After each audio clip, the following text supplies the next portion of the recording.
Hello YouTube, and welcome back to the channel. So today I've got a couple of boxes. We're going to do some unboxing, a little bit of update on the primal Raminator, and some possible future plans with it. So we'll just dive right in. Couple of things here. We've got this this box. I opened it up already, just to check it out. But in here, get it open, get the package out. The box. Alright.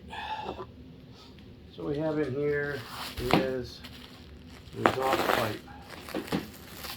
So we're going to try a few things. With the Raminator, I'll discuss a little bit more on these two motors, why they're up there, what's been going on.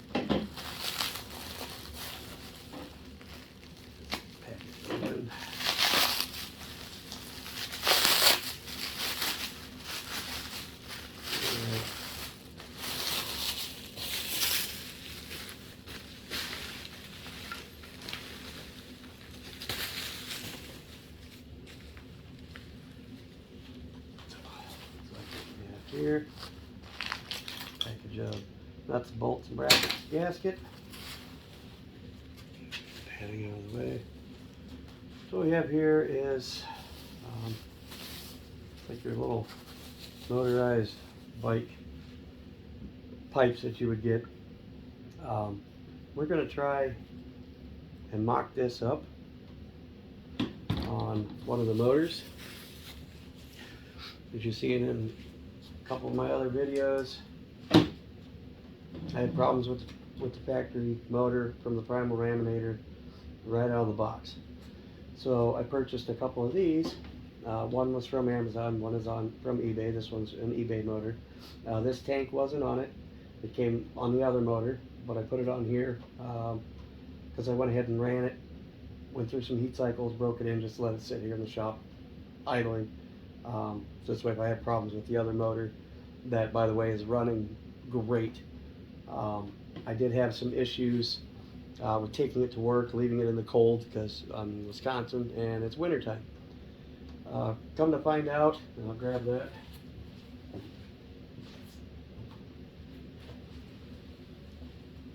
So I run this Klotz Racing castor oil, and it seemed like every time it was cold out or I had the truck left outside in my vehicle, I took it to work or had it sitting from running it during the day, it had a very hard issue on cold starts. Couldn't figure it out. Got on the forums. I'm part of the Primal Raminator forums on Facebook, and guys were like, "Oh, it's your choke. You know, you need to prime it better. You know, it's two-stroke. They're all hard to start in the cold." Well, part of my problem is on the back of this, it tells you specifically, do not use below 35 degrees. So, of course, in 6-degree weather, I finally had noticed that in the bottom of the primer bowl, you know, this carb has, you know, a bowl on it, but the original one has a primer bulb, and it was actually like gelling up, so it wasn't flowing through the way it should be. But as soon as I warmed it up just a little bit, brought it inside, 15-20 minutes, it would take right up and it'd run beautiful. So I had suggestions by other people that, you know, it was the stock motors, and again I had to explain that the stock motor I had issues with. Bought a couple of replacement motors that I paid for, you know, not sponsored, not replaced by Primal, but these are almost an identical replacement. They're $53 off of eBay. It's still a 4-bolt head design, but these are a little fancier. I'm sure I could take this whole assembly off and put it on here, but for what it was just easier to buy these motors, throw it in there, because you can see in the one video, like I said, you know, $3,100 paperweight, having it 3 weeks, and it didn't run, it didn't work. It's kind of a disappointment. So with the stock one out of the picture, not even messing with it. I bought a couple of these, and so far the first one has, besides the cold weather, has ran perfect, giving me no issues. So we're going to do an unboxing on this one because I ordered something, and we'll see if you can see it. This is from DDM Racing. It's a GP 460. I have ordered this just to see if, you know, everyone gave a little bit better replies or responses on these motors, or engines, sorry.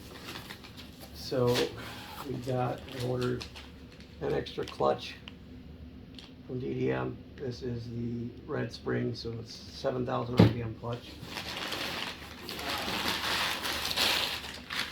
The motor engine. I keep calling it a motor for some stupid reason. So in the package, it looks like you get some instructions.